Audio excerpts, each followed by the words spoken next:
دانش صاحب دا چې 3 ورځې دې راسره تېرې کړې او په تلو تلو کې تورخم ته نږدې وو نو غواړم چې پوښتنه درنه وکړم چې ستا د شان مطابق مېلمستیا خو موږ نه کړي خو خدای دې وکړي چې یو څه قدر موږ د خپل وس مطابق ستا کړی او راڅخه خفه شوی نه یاره ډېره مننه خو داسې نه ده که نه چې زما د شان مطابق مېلمستیا تاسو نه ده کړې تاسو زما ډېره زبردسته مېلمستیا کړې ده څنګه چې مخکې درنه خوږه مېلمستیا کړې وه بلکې دا مو د هغې نه هم ډېره وکړه نو داسې خبره خو نشته زموږ په مېلمستیا کې هسې دانش صاحب څه درته ډېر داسې جالب و چې ډېر جالب و پکې که نه یار یو خو چې تا پرونه ماښام بادرنګ په دا کې کړی و متر موږ ورته چکوی و هغه ستغی هغه خو هغه دوکان دا خو څه شین دی لاندې مته چې ما سره کوم لکه دا هغه خو بیا پسې ډک پلیټ راوړ هغه دوکان کې ما بادرنګ اغوستل دوکان کې بادرنګ اغوستل نو دا موږ ورته چکوی و که نه چکه ورسره ایښې وه نو هغه ما ورته ویل مالته دا راکړه هغه بادرنګ مې پکې تاو راتاو کړو دانش صاحب ویل ایسکریم دې راوړم ایسکریم نه دی ما داسې کله نه و کتلی چې لکه په چکه کې بادرنګ خبره د متر او د چکې راغله دانش صاحب که نه تاسو ورته متر وایي موږ ورته متر وایو دا کوم شی چې تا راوړی دغې ته موږ متر وایو پته نه تاسو چکه څه موږ ورته همدې ته موږ چکه وایو همدې شي دا چکه وایو که نه لکه اول چکه موږ مستو ته وایو مستو ته تاسو چکه وایو بعضې ځایونه کې ښه موږ خو مستو ته چې دی ماسته وایو بیا د مستو نه چې شومړې جوړېږي موږ ورته شومړې وایو تاسو ورته چې وایي لسی موږ ورته د اړې په ځای لې وایو شوملې ښه شومړې نو بیا دوی روداتو کې موږ شینواري ورته شومړې وایو بیا دغې ورته شومړې وایو بیا د مستو نه چې دی یو شی جوړېږي پنیر ورته موږ تاسو ورته پنیر وایي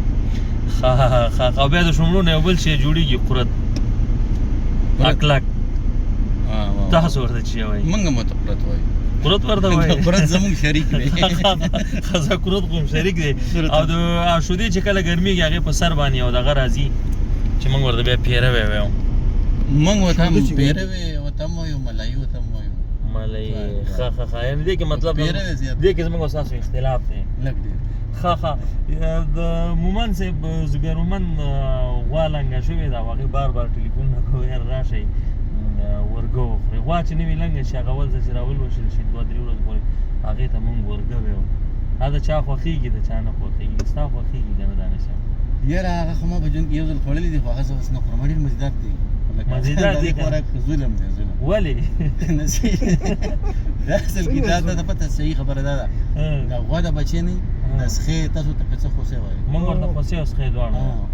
یا سخې هر څه چې وي خو دغه غوا چې کوم بچی د دې لپاره دا ډېر ضروري دا ورګه ورته که نه د راتلونکي سروایول لپاره د جسم لپاره دا ډېر زیات ضروري یو قسم د ټانک طاقت یعنې موږ د غوا د بچي حق یعنې موږ د غوا د بچي حق خو دغه از موږ حق نه کېږي نه زموږ حق بلکل نه کېږي موږ د انسانانو حقونه خورو نو د غوا د بچي حق خو دا د هغې بنیادي حق دی تاسو معلومات وغیره دا تاسو سنجیده خبره کوم د هغې جسم ته ډېر زیات ضرورت وي د هغې د لکه دا خوراک نه د هغې د سروایول لپاره د راتلونکي صحت لپاره دا ټانک دی هلته یارانول موږ او بیا دا ولا دا خو موږ ډېر زیات خورو باید دا ملګري په دې پوه دا هم وخورئ یاره دا حق باید دا پروګرام به موږ ریجیکټ کړو بس مومن صاحب ته به ووایو مومن ته وایه بس مستو ده صحیح به بس وکړو دا ورګه خو یې په خپله مو نه خوري مومن ته لکه کتې اوري وی نه خوري ګورې نه دا ویډیو خو بس دی چې دا د غوا د بچي حق دی د هغې صحت لږ کمزوری دی که ویم خوري لکه نه کمزور خلکو ته خو بخښي ده نه چا له نه دی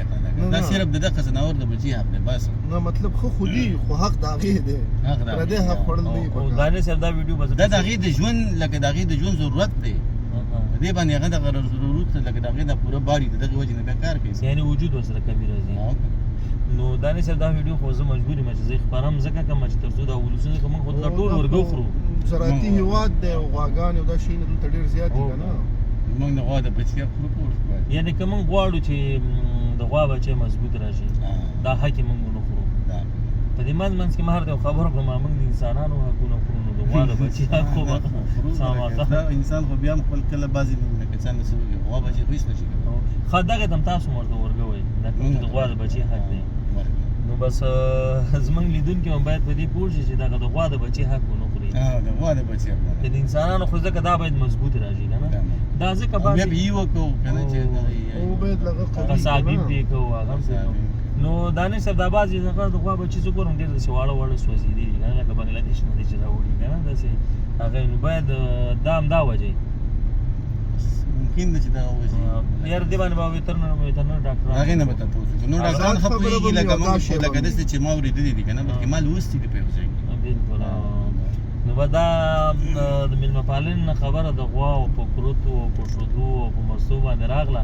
دغه د شوملې ډېرې مزیدارې جوړې کړې وې شومړې خو مې تا پکې وګه ماشې ده دا مطلب څه چې استاد دې شي دا چل کړي دا څه کارو چې وګه ده استاد څخه خلک ډېر راتله ملګري ما وی چې زه ور باندې دا وګه د شومړو کې وخورم چې فشار یې ښکته شو ویده شي یو وخت استاد سترګې پټې دي او خبرې کوي که نه هغه ته لګیا جواب خو نه ما ورته بالغ کېښود ویل بس ویده شه استاد او څو بجې وې وګه یاره یوه نیمه وه که نه یوه نیمه بجه چې وګه دې خوړلې او فشار دې ښکته نو خامخا به سړي ته خوب ورځي ستړی مې غټ سفر دی نو بهرحال سهار بیا وختین پاسې او که نه ځکه هلته ملاقاتونه و زمونږ استاد و نو استاد ډېر بهرحال خوند یې وکړو ستاسو هم ډېر زیاته مننه راغلي په دغې کې مومندرې ولسوالۍ کې و که نه یو بله خبره استاد دانش صاحب ویل دغه دی ویل دا پښتانه چې دي افغانان ویل دا بې اندازې مینه ناک خلک دي ویل بیخي په سر دې ګرځي لکه یو قسم بیخي داسې یو احساس درکوي که نه چې اوس زه څه وکړم ویل یو شی دی خوب له دې نه پرېږدي ما ویل ستا خو 2 شپې نو چې 2 شپې څنګه به دې خوب له پرېږدي اصل کې خو دانش صاحب داسې چې بله شپه یو په څه ټایم راغی کوم ځای نه یوه بجه راغی یوه بجه د کابل د کابل کیمپ نه راغی جلال آباد ښار ته تقریبا دا مینه ده که نه بس دا داسې ده د دوی د ډېرې زیاته مننه لکه په دې ته زه بس په ما کې دومره ځای نشته وي خدایه مننه معجزه دې راکړه راله د مینې صحیفه دې راکړه مینه دې راکړه او درنه دې راکړه ژبه دې راکړه او خوږه دې راکړه د خلکو زړونو ته دې نه نیستمه دا څومره لویه مرتبه دې راکړه نو زه د ټول افغان ولس ډېر زیات مننه کوم مدیله لکه دې سکرین په ساتت باندې که نه ستاسو د مینې هم ډېر زیاته مننه ډېره مننه خبر شي راشي دعوتونه وکړي خواله مې راشي ډېره مننه ډېره مننه